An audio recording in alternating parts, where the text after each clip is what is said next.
Now students लेते हैं question number 30। कह रहा है कि draw the electron dot structure of ethyne and also draw its structure formula. ठीक, अब देखिए बच्चों, इथाइन का फॉर्मूला क्या होता है आप लोगों को पता होना चाहिए। इथाइन कौन से होमोलॉगस सीरीज को बिलोंग करता है? एल्काइन को। एल्काइन का जनरल फॉर्मूला क्या होता है? CnH2n-2। करेक्ट। अब यहां पर एथ का मतलब कितने कार्बन है? 2 कार्बन। बच्चों आपको पता है मैथ लिखा होता है तो 1 कार्बन, एथ लिखा है तो 2 कार्बन, प्रोप लिखा है तो 3 कार्बन, ब्यूट लिखा है तो 4 कार्बन, पेंट लिखा है तो 5 कार्बन। सो एथ लिखा है तो 2 कार्बन है यहां पर, यानी कि n की वैल्यू आप कितनी ले लोगे यहां पर? 2। ठीक, तो यहां से हो जाएगा, रखो क्या फॉर्मूला बनेगा, n की जगह 2 और C 2 to the 4 minus 2 2, n की value 2 2 to the 4 minus 2 2, C2H2। ये आपका फॉर्मूला किसका? इथाइन का। यही आपका इथाइन है, ये इथाइन का मॉलिक्यूलर फॉर्मूला है। अब बच्चों इसका हमको क्या करना है? इसका हमको स्ट्रक्चर बनाना है और इलेक्ट्रॉन डॉट स्ट्रक्चर बनाना है। तो सबसे पहले क्या करूंगा मैं यहां पर, मैं इसका स्ट्रक्चरल फॉर्मूला आपको दिखाऊंगा। ठीक है, तो ये हम कैसे बनाते हैं इसके लिए आपको याद रखना है बच्चों, ध्यान दें। देखिए, कार्बन हमेशा 4 बॉन्ड बनाता है, हाइड्रोजन हमेशा 1 बॉन्ड बनाता है, ऑक्सीजन 2 बॉन्ड बनाता है, नाइट्रोजन 3 बॉन्ड बनाता है। इतनी बात आपको पता होनी चाहिए। और जितने भी हेलोजन है जैसे क्लोरीन, ब्रोमीन, आयोडीन, ये 1 1 बॉन्ड बनाते हैं। ठीक, अभी के लिए बस आप ये समझो, कार्बन हमेशा 4 बॉन्ड बनाएगा, हाइड्रोजन एक ही बॉन्ड बनाएगा। चलिए देखिए, तो बच्चों यहां कितने कार्बन है? 1 2। ठीक, तो 2 कार्बन है, 2 कार्बन बना लीजिए इस तरीके से। और क्योंकि ये एल्काइन है, एल्काइन में कार्बन कार्बन के बीच में ट्रिपल बॉन्ड होता है, पढ़ा है ना? एल्केन में कार्बन कार्बन के बीच में सिंगल बॉन्ड, एल्कीन में कार्बन कार्बन के बीच में डबल बॉन्ड, और एल्काइन में कार्बन कार्बन के बीच में ट्रिपल बॉन्ड। ठीक, तो कार्बन कार्बन के बीच में ट्रिपल बॉन्ड बना देंगे, बना दिया। अब सुनो, मैंने आपको क्या बताया कि एक कार्बन कितने बॉन्ड बनाता है? 4। ठीक, तो 4 में से ये कार्बन 3 बना चुका है, एक इधर निकाल दो, ये कार्बन 3 बना चुका है, एक इधर निकाल दोगे। अब बस कुछ नहीं करना है, 2 कार्बन कवर हो गए और हाइड्रोजन आपके पास 2 है, H के नीचे 2 लिखा है ना, 2 हाइड्रोजन है, एक हाइड्रोजन इधर चिपका दो, एक हाइड्रोजन इधर चिपका दो, बस खत्म। ठीक, तो ये इसका स्ट्रक्चरल फॉर्मूला है। ओके स्टूडेंट्स, अब देखिए इसका इलेक्ट्रॉन डॉट स्ट्रक्चर बनाने के लिए कुछ नहीं करना है आपको इसका स्ट्रक्चरल फॉर्मूला, यहां पे ये क्या लिखा हमने इसका, मैं लिख देता हूं, ये हमने लिखा है इसका स्ट्रक्चरल फॉर्मूला। स्ट्रक्चर है ये इसका स्ट्रक्चरल फॉर्मूला। ओके स्टूडेंट्स, और ये क्या है? ये इसका मॉलिक्यूलर फॉर्मूला है। ठीक, और यहां पे देखो ये जो बनाने जा रहे हैं, ये इसका इलेक्ट्रॉन डॉट स्ट्रक्चर बनाने जा रहे हैं। तो क्या कुछ नहीं करना है, इलेक्ट्रॉन डॉट स्ट्रक्चर में क्या करना है आपको, ध्यान देंगे।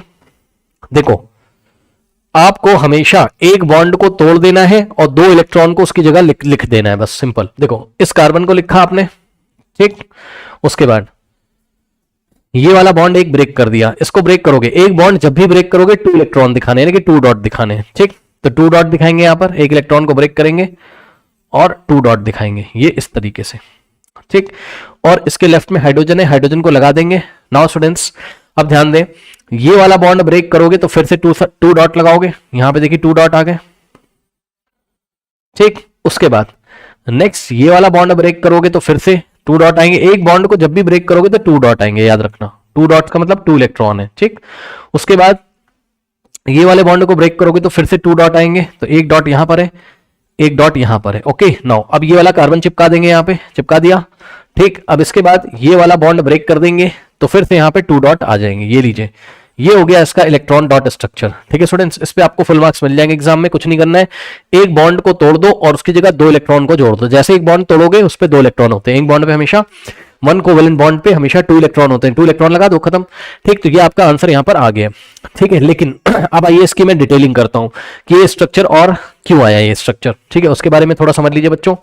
कार्बन जो होता है, ठीक, कार्बन का एटॉमिक नंबर होता है 6, इसका इलेक्ट्रॉनिक कॉन्फ़िगरेशन होता है 2,4। ठीक, हाइड्रोजन का एटॉमिक नंबर होता है 1 और जो उसका एटॉमिक नंबर होता है उतने ही उसमें इलेक्ट्रॉन होते हैं, तो इसके आउटर मोस्ट में 1 इलेक्ट्रॉन होंगे।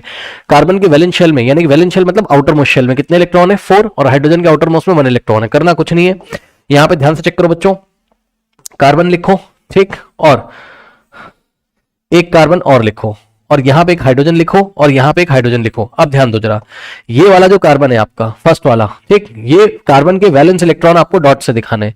तो ये वाला जो कार्बन है इसके 3 इलेक्ट्रॉन तो यहां दिखाओगे, 1 2 3, और 4th इलेक्ट्रॉन यहां पे दिखाओगे। ठीक, इसी तरीके से बच्चों जो नेक्स्ट कार्बन है आपका ये वाला, इसके 3 इलेक्ट्रॉन यहां दिखाओगे। भाई कार्बन तो ये भी है ना, इसके भी वैलेंस शेल में 4 इलेक्ट्रॉन होंगे, तो 3 इलेक्ट्रॉन तो यहां दिखाओगे, 1 2 3, और 4th इलेक्ट्रॉन यहां दिखाओगे। ठीक है स्टूडेंट्स, उसके बाद रही बात हाइड्रोजन की, तो हाइड्रोजन के आउटर मोस्ट में 1 इलेक्ट्रॉन है, तो यहां पे एक इलेक्ट्रॉन दिखा देंगे, और इसी तरीके से इस हाइड्रोजन का 1 इलेक्ट्रॉन यहां पे दिखा देंगे। ठीक है ना, अब ऐसा हमने क्यों किया, आप अगर चाहो तो एग्जाम में सर्कल्स लगा के भी दिखा सकते हो, जैसे एनसीईआरटी में किया हुआ है। सुनिए ध्यान से, हाइड्रोजन जो है वो अपना ड्यूप्लेट कंप्लीट करेगा, मतलब अपने आउटर मोस्ट शेल में 2 इलेक्ट्रॉन करने की कोशिश करता है हाइड्रोजन। यस, अभी हाइड्रोजन के पास कितने इलेक्ट्रॉन है, 1। तो ये क्या करेगा, सामने कार्बन से 1 इलेक्ट्रॉन शेयर कर लेगा, ठीक। तो इसके आउटर मोस्ट में 1 है, सामने से 1 शेयर करेगा, तो ये देखिए इसका ड्यूप्लेट कंप्लीट हो गया। इसी तरीके से ये वाला हाइड्रोजन है, इसका 1 इलेक्ट्रॉन तो खुद का है, और येलो वाला किसका है, इस कार्बन का, तो ये कार्बन का शेयर करेगा, यहां इसका ड्यूप्लेट कंप्लीट हो गया। अब इस कार्बन को देखो, इस कार्बन का बच्चों 1 2 3 4, ये 4 इलेक्ट्रॉन तो इसके खुद के हैं, और 4 इलेक्ट्रॉन ये बाहर से शेयर करेगा और अपना ऑक्टेट कंप्लीट कर लेगा, ठीक। तो ध्यान से चेक करो, 4 तो इसके खुद के हैं, 1 2 3 4, ये रहा इसका 5th इलेक्ट्रॉन। ये देखिए, ये एक तो ये वाले इलेक्ट्रॉन की बात कर रहा हूं जो हाइड्रोजन का है, ठीक। तो ये कार्बन के 4 है, 3 यहां से शेयर करेगा, 1 यहां से शेयर करेगा, इसका ऑक्टेट कंप्लीट हो जाएगा। सो ये वाले कार्बन का इस तरीके से देखिए ऑक्टेट कंप्लीट हो जाएगा, चेक कर लो। इसका आउटर में 1 2 3 4 पहले से थे, और 5 6 7, और ये रहा हाइड्रोजन का 8, ठीक। इसी तरीके से इस कार्बन को देखो, इस कार्बन का बच्चों, इस कार्बन को देखो, इसके 1 2 3 4 तो इसके खुद के ब्लू कलर वाले, एक हाइड्रोजन से यहां से शेयर करेगा, 5 हो जाएंगे, 3 यहां से शेयर करेगा, टोटल 5 + 3 8 हो जाएंगे। ये लीजिए, इस तरीके से भी आप इसका इलेक्ट्रॉन डॉट स्ट्रक्चर कहीं पे देखोगे। ये इलेक्ट्रॉन डॉट स्ट्रक्चर ज्यादा अच्छी इंफॉर्मेशन देता है, ये बताता है किस तरीके से हाइड्रोजन का ड्यूप्लेट कंप्लीट है और कार्बन का ऑक्टेट कंप्लीट है, हाइड्रोजन का ड्यूप्लेट कंप्लीट है और कार्बन का ऑक्टेट कंप्लीट है। ओके स्टूडेंट्स, आई थिंक आपको मेरी बात समझ में आई होगी, ठीक है। सो बहरहाल ये रहा स्ट्रक्चरल फॉर्मूला, ये रहा इलेक्ट्रॉन डॉट स्ट्रक्चर। ओके, इसको आप लोग कर लीजिए, और सर्कल लगा के भी आप इसको दिखा सकते हो। ओके, नोट कर लीजिए।